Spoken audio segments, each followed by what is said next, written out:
Hi, I'm Crystal, the parenting coach. Parenting is a thing that some of us just expected to know how to do. It's not like other areas of your life where you go to school and get taught, get on-the-job training, or have mentors to help you. But now you can get that help here. I believe that your relationship with your children is one of the most important aspects of your life and the best way that you can make a positive impact on the world and on the future. I've made parental relationships my life study, and I use life coaching tools, emotional wellness tools, and connection-based parenting to build amazing relationships between parents and their children. If you want an even better relationship with your child, this podcast will help you. Take my parenting quiz at the link in the show notes. Once we know what your parenting style is, we will send some tips tailored to you and a roadmap to help you get the most out of my podcast.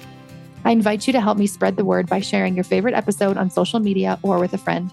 Don't forget to check out my new mindset journal for parents at www.coachcrystal.ca/shop, which will help you to parent calm, confident children that you love to be around.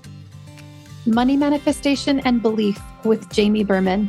Jamie Berman is a master certified coach with a background in spiritual psychology, specializing in all things money, mindset, and manifestation. She has coached thousands of clients, helping them change the beliefs, habits, and behaviors that were keeping them from making the kind of money they truly desired in their business. Jamie's clients stop under-earning and go on to make six figures and beyond in their businesses without working or hustling. They come to realize that money isn't something that happens to them, but something that they have the power to create. Hello, everybody. Welcome to today's podcast interview. I have a guest with me that I am excited about. Before I have her introduce herself, I have to preface that this is my husband's coach, my husband's first life coach ever. So I am so excited for it. And you will hear all about what she does. And I am so excited to delve into this too, because she talks all about money and about manifestation. And these are two topics that I've been working on myself over the last couple of years. And I have learned so much from her and the workshops that she's done. So, Jamie, go ahead and introduce yourself. Yes. And I'm just so honored to be your husband's coach. It's the best. It's so fun. I love it. And yes, I am Jamie Berman. So I am a master certified life coach. I have a background in spiritual psychology, and manifestation and intuition and spirituality is something that I feel like it's just kind of been ingrained in me ever since I was young. It's something that I've been really, really drawn to, and have, my whole life kind of been a big dreamer, wanted these things, but kind of was told like, just kind of like, I felt like it was like, okay, yeah, but like I come from the Midwest, small town, like, but like, right, I didn't see anyone else doing these things, but I was so drawn to manifestation. And once I started finding, manifestation books and stuff, I started diving deep into it and finding that, holy cow, this stuff works. Like, I am not someone who should be creating this kind of life that I started creating kind of starting in my early 20s. Yeah, I was going to ask, when did you find manifestation? How old were you when you kind of like heard more about 11. It? I was 11. Right. Actually, I remember my grandma was like all into Oprah, and I was at my grandma's house in Michigan, and I saw she had bought some book from Oprah. I think it was like a Wayne Dyer book. And then she also had this book on intuition in the bathroom. It was just like in her, little set of books. And I literally picked that thing up and I read the entire thing. And I just felt like it was speaking to my soul. So I found it at a very young age. But I wouldn't say I started really practicing it until I got out of college and was like, what the heck do I want to do with my life? I just felt kind of lost. And so what did you do in college? Back up. Oh, I went to college for like fashion and retail merchandising. So something like totally different from what I'm doing. Yeah. It was just one of those things where I was like, oh, that's the next step, is to go to college. And I don't know, I'm creative. Maybe this would be fun. I don't want to go do math or anything like that. So I just randomly picked it, but kind of figured out like through that was not my passion. Mm-hmm. And then, once I graduated, I was like, ooh, what do I want to do with my life? And that's where I started kind of picking up those manifestation books again and like dreaming big, thinking about. So at that time, were you working? Like, what were you doing? What was your life like at that point? You're like reading manifestation books, learning more about it. Oh my gosh. Well, it was awful. I was working part-time at Neiman Marcus and like in the makeup department, because again, I'm very creative. I liked makeup, but it was just at that time, just not a fun job, because I was working with all of these women who had been there for like 30 years, built up a clientele. It was 100% commission. So you literally didn't make money if you didn't sell. And it was like in my St. Louis, goodness. Missouri, kind of a slow store. And I was just like, what am I doing with my life? My loans are about to kick in. Like, I'm going to have to start paying them. I'm living in my parents' basement. Like, it was just, I was like, I got to figure out what's next. Wow. Okay. That's amazing. I didn't know that part of the story. That makes it so much better. Okay. Can you fast forward that for us? So tell us kind of what happened over the next little bit to like where you are now. Yeah. Well, then I decided, then once I started getting into manifestation, I was like, I want to move to Los Angeles. I want to move to a big city. I want to move to the sunshine. So I decided to take the leap, moved out to LA with barely any money, but I was just practicing, believing, reading all of these books. And of course, it wasn't like the easiest journey ever, but I made it and I made amazing connections in LA. I actually became a freelance makeup artist and started doing work for celebrities and fashion. Cool. Yeah, it was like, all this stuff. But again, I kind of was like, this isn't what I really want though. And then when I was probably 26, I was just at that point in my life again where I was like, but this isn't really what I want. So I found a life coach. And then from there, it was like, oh yeah, I was like, I want to do what she's doing. How did you find a life coach? Like, cause I never even really heard about life coaching until I signed up for the life coach school. I was looking for a master's program in psychology, thinking I was going to be a therapist pretty much my whole life. And then kind of found it while I was searching for programs and was like, okay, this is it. But I didn't even know what a life coach was before then, / had never been coached. So how did that go for you? How did you know to look for that? To be honest, I have no idea. I think I was looking on like Yelp for either a career counselor or something like that. Cause I was like, I want to figure out what my purpose is and what I want to do with my life. So I think I was looking up on Yelp career counselors and I found a life coach with great reviews. And I did like one session with her. And then that just opened the box, right? It was like, oh, there's once you learn about it, you're like, wait a second. Yes, exactly. And then in Los Angeles, I was living on the West Side in Venice Beach, and there's just a big community of coaches and kind of spiritual community. So I just kind of entered into that and met lots of different coaches and things. Awesome. So when did you find the life coach school then? Like when did you start with that? That was actually like probably 3 years after diving into coaching. So I started out with doing like nutrition coaching, and then I studied spiritual psychology, which was a little more of like my own personal development. I felt like I was doing my own personal retreat on self-worth and all of that. And then I found the life coach school through somebody at my spiritual psychology program. And it was because I wanted to lose weight. And I found Brooke Castillo, who was a master weight loss coach.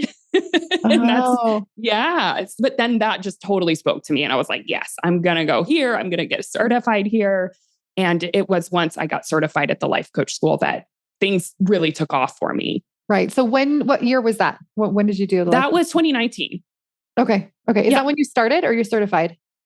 That's when I started and certified, because it was back when they did in-person. Oh, okay. Right. So it didn't take very long it was like 3 or 4 months to get certified. Yeah. Okay. That's awesome. Yeah. I also started in 2019, but at the end of 2019. So I certified in March of 2020. So. Okay. You were the one right after me. Yeah. Just right after. Yeah. Awesome. And I found it like that summer. Somebody had invited me to an evening on relationships, and we were like running late. We were like hanging out with some girls, and they're like, come to this thing. I already told my friend that I would go. And I was like, okay, fine. So we go and sit and listen. And I'm like, what is this thing she's talking about? And she was teaching about the model. And I was like, this is so cool. And I went and chatted with her, and I was like, I've been looking into some master's programs. And she's like, well, you might want to like consider this. So I had a consult call with her. And then like the whole consult call was just me asking her about life coaching. I love it. That's so awesome. Yeah. And then, I found the program and was like, this is the right thing. So anyways, fast forward 3 years later now look where I am. I'm like, wow, it's changed everything in my life. Totally. So tell me about how your life is now then. What has changed for you through digging more into manifestation specifically? Oh my gosh, everything. Like literally everything. It just looks so different. I have a career that I'm obsessed with. I love coaching. I have the best clients ever. I've manifested so many things, but so I mean, just to name a few of the things, but then I want to talk to you about what's even more important within that. So, I mean, I've manifested my home in LA, which I love, overlooking the mountains and the hills. And my husband, who I love dearly, and we have a great relationship.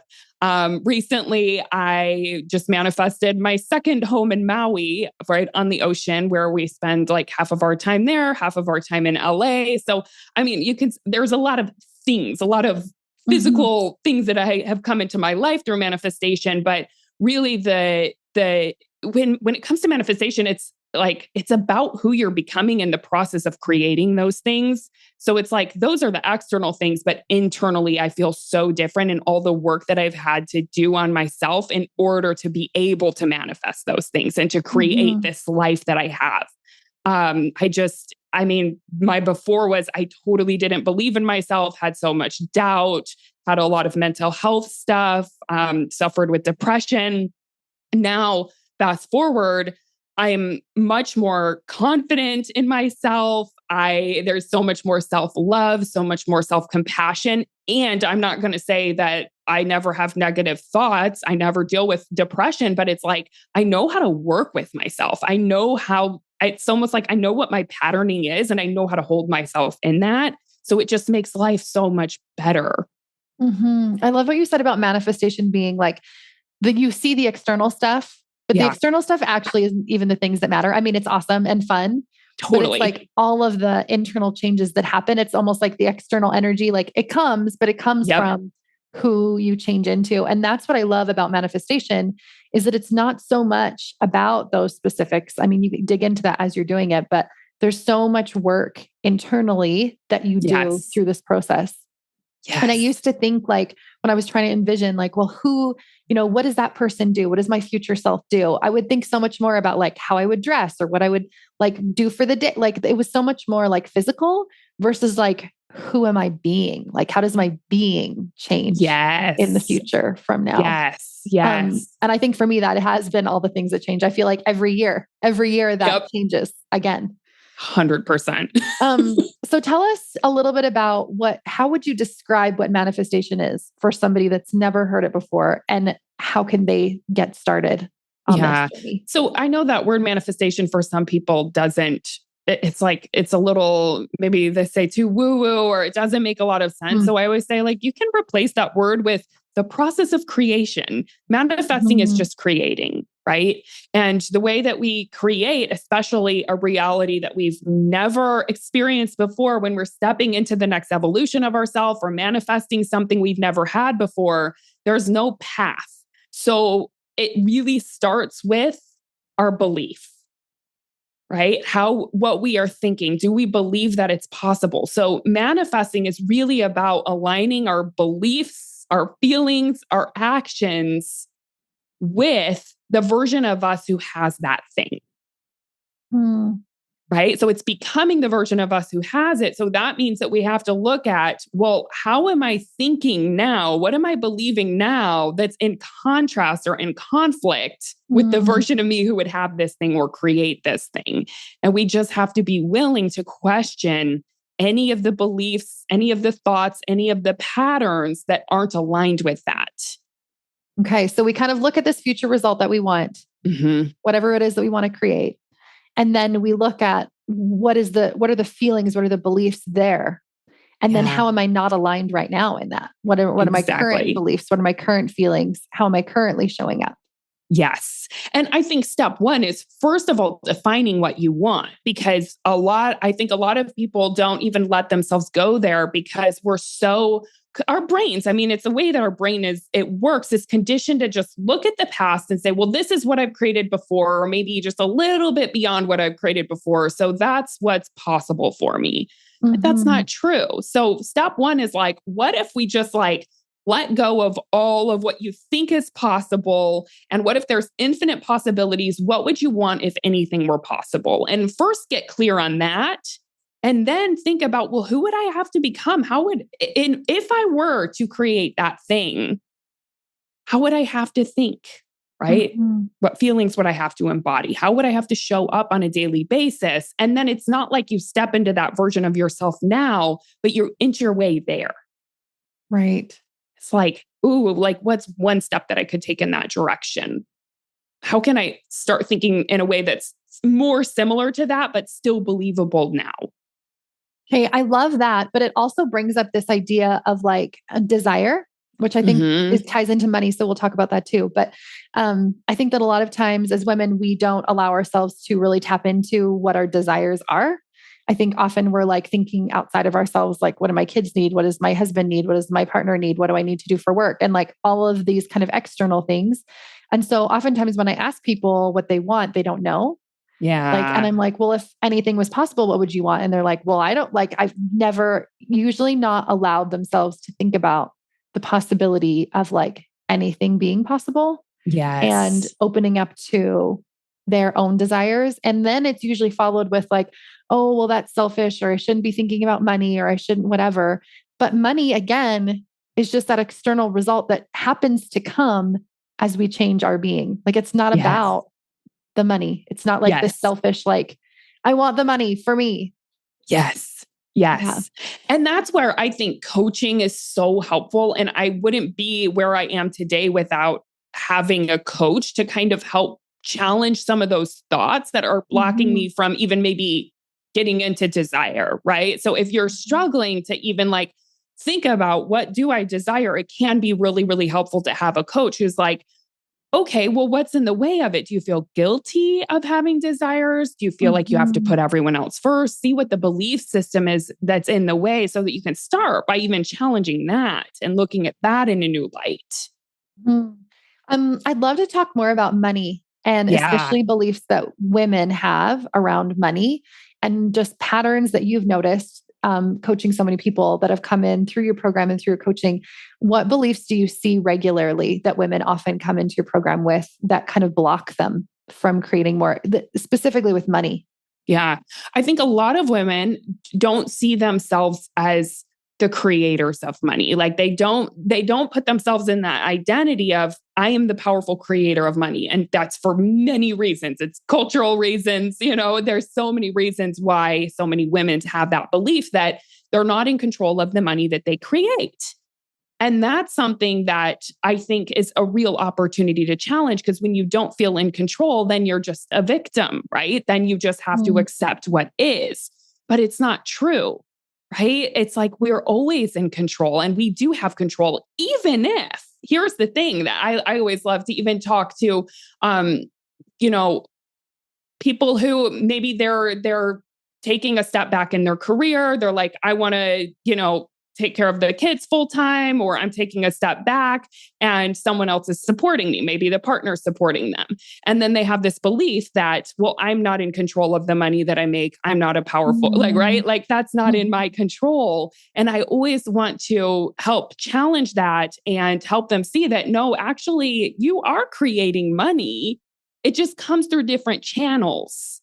Right. And not to have just this set way of thinking that it has to look this way to believe that I'm creating money or that I am manifesting money. Right. So I would say that's like because as you're home with your kids, you're creating all this value. And then your partner doesn't have to be thinking about all those things that you're then taking on. And even just like less than that, like when my kids were little, I would find different like grants or like different things that the government was putting on, or like there was all these different, like at one point our kids were getting like sports covered and they had some like extra health benefits covered. And like, really, I was probably really good at manifesting money when right from the get-go, I just didn't think of it in that way. But there was lots of little things that I did. And I would like, watch other people's kids, or like little things would pop up and I'd be like, oh, this is a good idea, and kind of do it. And so I think, like, to your point, I think if you're listening to this episode and you're like, well, this doesn't relate to me because I don't like work. It totally does. Manifesting money. It's not like the how. It's not like how the money is being created. Yes. You can still manifest it. Totally. And that's why I like to think of it as different channels. Like it can come through different channels. You just have to set the intention that you want to create money, or you want to make this amount of money, and let go of how it's going to happen. But you can still create money, even if you don't have a specific, business at this time or job at this time. You still are a creator. And it can come in other forms too. It can come in resources, right? So I think stepping into that really, really helps with manifesting, knowing that you have power. And Even my kids. So my 9-year-old makes money. This is like, he came up with this idea to start making wands. He makes these beautiful, like Harry Potter looking wizard wands. And then I started posting them on like Facebook, and people like loved them. So now we go to markets. So I have like a 9-year-old, a 14-year-old, and 16-year-old. All three of them build different things. And we go to these markets on the weekends when we see them, and they'll like make a bunch of money. And like, it's so interesting because it's easy to be like, well, don't have a job, so I can't make money. And I'm not saying you have to go to markets, but like that was like their creation and their idea, and they already loved it. Like actually 2 of my kids would definitely be creating what they're creating anyways, even if they didn't make money off of it. And it's just kind of a bonus that they get to. But there's so many different ways, right? When you're little, you do lemonade stands. Like I think when we become older adults and we're just like, well, I can't do a lemonade stand anymore. So there's no way for me to create money. But there's so many creative solutions that come when we believe it's possible and open ourselves up to receiving 100%. That. Yes. Because then the ideas come when we think, oh, I can't make money or I'm not in control of it. It kind of like shuts down all the ideas that would come. Versus if we believe that I can create it and I'm going to create this much money, then watch what happens. It starts with that belief and that thought. It's so cool. What about selfishness and money? So as a woman who's like, well, now like you have enough, like your life is enough to want more than that, to desire more than that, and to start trying to create more big money. I mean, you don't have to you don't have to have that desire. Not everybody probably has that desire, but talk about that a little bit. Cause I think a lot of times people are just like tie creating money or wanting money in with kind of like this selfishness. Right. And that's where I think it's such a good opportunity to look at what does anyone gain from you keeping yourself smaller, by you making less? Like what is gained by others from you making less? Like if you really think about that, what is gained? No one gains anything by you making less, right? No, you make less impact too. Like even like take the money out of the equation, you're not going to impact the world in as big of a way without the money to do so. And then if you allow yourself on the flip side to have overflow, if you let go of guilt and believed that money was actually a beautiful thing that allows you to express yourself, allows you to give more, it's like money is currency, right? So it's always flowing. So unless you're hoarding money, which I'm sure if you desire money, you're probably not going to just hoard it. You probably want it for something. Think about what are some of the things that I would do if I had overflow. And when you think about that, oftentimes you're not only supporting yourself and filling your cup more, but you're also filling others. Yes. Right? Like I don't know, for example, go get facials more often. Then I'm going and I'm supporting a small business and I'm creating more abundance for them. Right? So it's like, it's just this lie that when we have more, others have less. That's a complete lie. Because the truth is when we allow ourselves to have more, others have more. Think of what happens all around you when you have more money, what you do with it. I think I always thought like, oh, if I was really wealthy, that I would turn into this like really rich, misogynistic man or something. Like I had this idea in my mind about like, now I'm going to be such and such. And so I think part of that was like, I'm going to change who I am. I'm going to become this like selfish person that I'm actually not. And I remember hearing this story. I have no idea, whoever's listening to this, maybe this is your story that you told me, but it was like I think it was their mom. And they said that their mom was always really poor. And at this one point, like their washing machine broke and they couldn't afford a new one.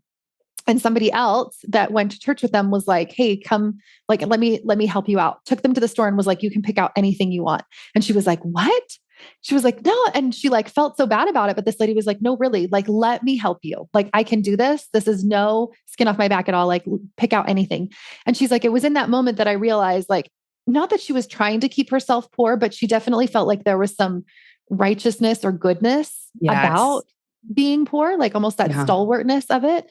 And it wasn't until then that she saw the other side of it, like how much goodness you can spread with wealth and how much goodness just leaks more out into the world. But I think we have this idea often, at least I did for sure, of like money equals greed equals selfishness equals I'm going to be a bad person. Yes. with money. It's almost like that's what I don't know, been conditioned to believe that's the face of a lot of money is that just like this overly masculine man who's greedy and whatever, and is this certain overly powerful, whatever, right? But like, actually, if we question it, it's like, well, what would happen if a bunch of really good-hearted women made a lot of money? How would that impact the world? Right? Like, it's not going to change who you are. Money can't change you. It's just like anything. It's just a circumstance. It just makes you more of who you are. So if you are a good person, you will be a good person with money.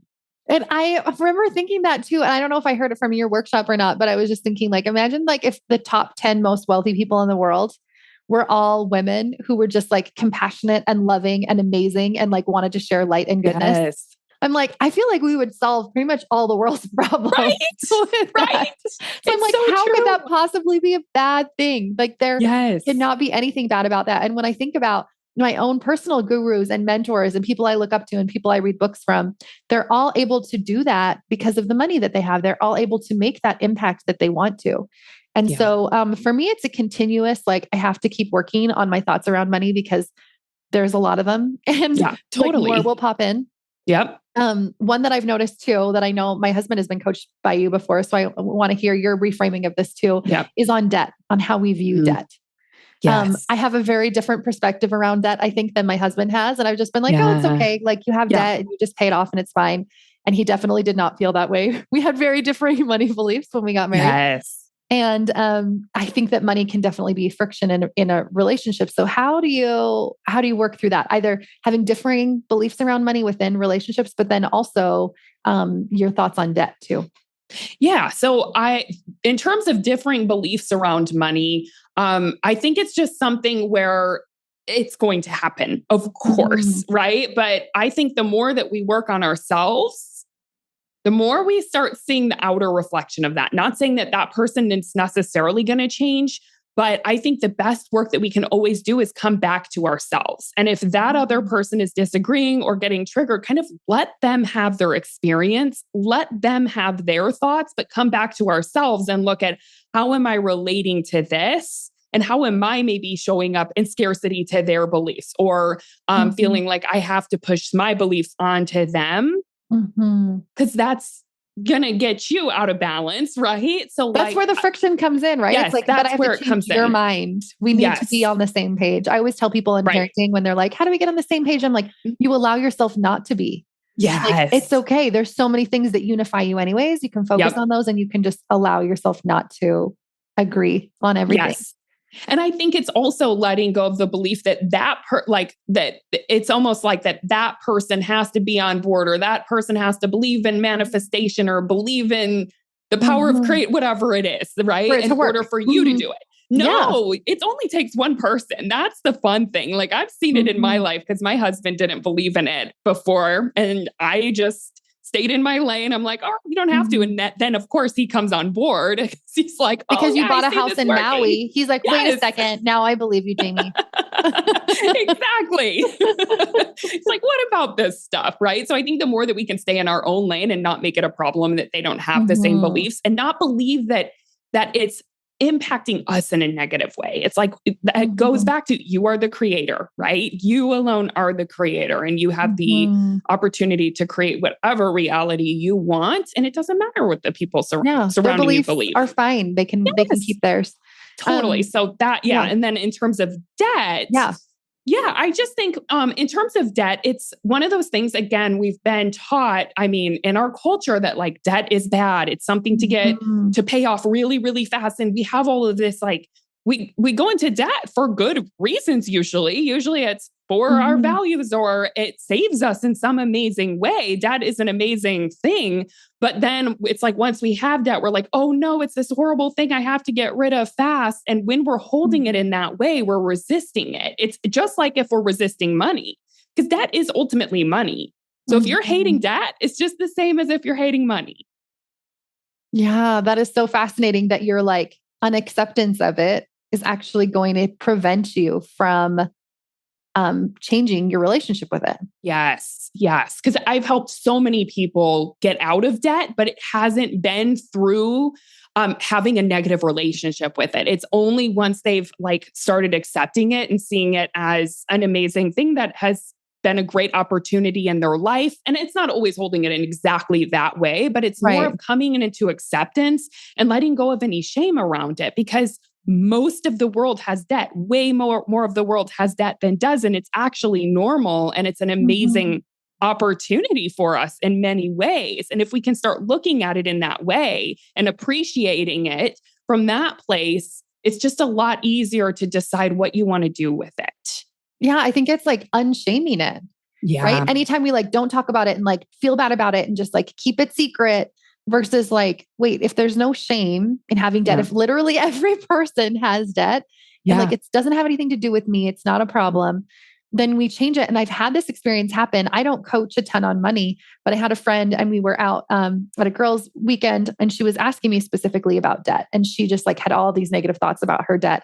And so many of them were just like so heavy, like it's the worst and whatever. Anyways, she even told me the number and I was like, that's not even very much. Like, I was like, I thought you were going to say like 10 times that much. Yeah. But anyways, but her thoughts about it were definitely feeling so heavy to her. Yes. And so we chatted about it and we reframed things a little bit and she felt a lot better afterwards. She texted me about a week later and she was like, cause she was really resistant in the beginning. She was like, no, but it's bad. No, but it's wrong. No, but it's going to take forever. No, but that's, it's ruining my life kind of thing. And a week later, when she felt better about it, she's like, I had this idea to like contact my bank and to ask them to do this and to change these things. And she's like, it feels so much more manageable. Like I actually think it's going to improve her ability to pay off the debt because of thinking about it in such a different way. Yes. So I think I love to just question everything now in my entire life, which is awesome. But like everything, like debt, I'm like, wait a second, like, what do I want to believe about that? And I haven't chosen the belief of like, I'm just going to take on debt for any reason and never think about it. Like, I don't think when you intentionally think about debt, that'll ever be your belief, even though sometimes we worry about like, well, if I just allow myself to, I'll go to the other extreme and like not care about money. But I think just intentionally choosing, how do I want to feel about this? And has it helped me? And has it supported me? And can I think about it in a different way that serves me a little bit more? Yes. Yes. Because when we can get into like this present moment too, of like our brain tells us, oh, it's this horrible thing that's creating so much suffering in my life. But whenever you come into this moment, it's like right here, right now, is debt affecting you? Probably like if you were to actually look at the scope of your life. Yeah. With that, if you didn't have the thought that debt was causing so much suffering, like, does it actually cause any suffering? It's just what you're telling yourself about it. Right. Yeah. But our brains are so powerful. And I think the power of manifestation is in like, not only are we like focusing on what it is that I want to create, but it's also on where I am right now. And usually it's like more of the heaviness and more of the pressure. And so I think changing that is really like what we said in the beginning. It's not about what you create in the end. It's about all the things that shift internally. Okay, we're pretty much out of time, but I have to say one more thing that I got from your workshop that was so helpful. Maybe it wasn't your workshop, maybe it was your Instagram, but you were talking about future journaling. I don't know what you call it, but basically you wake up and you write like a day in the life from my future self. Of like when you have manifested the thing. Yep. And it was so fun. It was like the funnest journaling I've ever done. I was like, I could journal like this all the time. Cause it was like, I wake up and like, I'm in this beautiful house and it's overlooking this and there's all these lush trees and I feel this way. It's beautiful. And like, you basically journal as if you've already created the thing that you want to create and it's already happened. And like, you just do your little journaling session. And I found it such a potent way of being able to shift your energy. That's it. That's like you stepping into the energy of it ahead of time. And you will find, Crystal, like it's wild. If you start looking back at those journals, you're going to be like, wait, what? I'm living this now. It's mind blowing.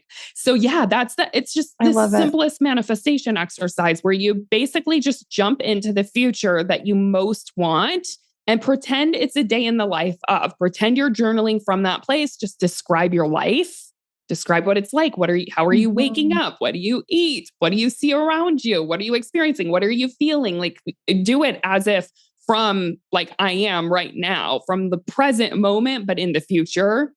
And yeah, it's a powerful exercise. Okay. I love that. So for those of you listening, if you want to start manifesting, start with that exercise because it's so fun. And if you can't even go there yet because you're still stuck in the like desire, I don't know what I desire, ask yourself if anything was possible, if it was true that anything in the world was possible, if a fairy godmother could come and like give me my 3 wishes or whatever, that's probably a genie. But anyways, what would happen in the end? And just allow yourself to start opening up to the possibilities because it's so fun. It's so fun. Even if you don't create the thing you want to create, you change and grow. And it's so fun in the meantime. It's so fun. And it's so fun. Like that's one of the most fun things about manifesting is it's so fun looking forward to something, right? Like that we know we're creating and we're in the middle of creating it, but having those things, those impossible goals, those manifestations, it just, for me, it makes life more fun. It's like whenever we book a vacation that we've been dreaming of, it's the anticipation that's so much fun. So why not? Yeah. Why not? Why not believe it's possible anyways? Like whenever I have used this story before too. And if you have kids, then don't let them hear this part. But when my daughter was believing in Santa, and we don't really push that in our house, I really wanted to be like open and honest and transparent about things. And so we like, obviously she believed it just because it's like around in culture. And at one point she was really young. She was probably like 4 or 5. And she like asked us about it or something. And I was like, well, what do you think? She's like, well, I think he's real. And so we kind of talked more about it and kind of came to this conclusion of like, well, it's, Santa spirit and all these things. And we can still feel this loving way, but there isn't actually a physical person that does this. And it comes from the story. And we read the story and stuff. Anyways, she was so ticked and she just like folded her arms and walked down and was just like, nope, he's real. I love it. And I was like, okay, all right, that's fine. I love it. And we had that conversation for a couple of years in a row where she was like, nope. And I was like, and it like, she loved believing in that magic and she wasn't ready for it not to be real. And I loved that for her and was like, that's fine. You can believe in whatever you want. Like you can believe, she believes in unicorns and fairies and all these magical things. And I'm like, it is amazing to believe in those things. It totally is. You can believe in them if you want. And why stop with adults, right? Like it's so much more fun to believe in magic. It really is. It is. Yeah. That is my word of this year. My word of the year is magic.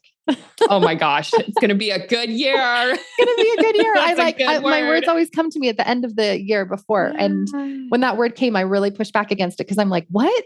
What does that even mean? Usually it feels like it has like meaning to it. And like, I kind of know why. And I had no idea, but I was like, I'm going to go with it anyways. And, anyways, so I love it. I love that it keeps just like popping up in little ways and little conversations. Okay. So we're out of time, but I do want you to just share with people, how can they hear more about you? Podcast, Instagram, whatever all the things are. Yes. Yeah. You can find me on Instagram at Jamie Berman _. I am starting a podcast soon. So I'll have to send you, once it launches, I'll have to send you the link to put in. And I'm at jamieberman.com. So come hang out. Yeah. I'm usually on Instagram though. Yeah. And if you check out her Instagram too, she'll give tips of like, this is what I can do. And you can start manifesting just by checking that out. Totally. So. I love giving all the tips. And I do have also if you want to dive into manifestation, I do have it's called Manifestation for Business. But if you don't have a business, you can use it for anything. It can be money, your relationships, whatever it is you're manifesting. So I'll also send that over to you so that you can offer it to them. Sounds good. So you can check those all in the show notes. All right. Thanks, Jamie. Thank you. Thanks for listening. If you'd like to help spread this work to the world, share this episode on social media and tag me. Send it to a friend or leave a quick rating and review below so more people can find me. If you'd like more guidance on your own parenting journey, reach out.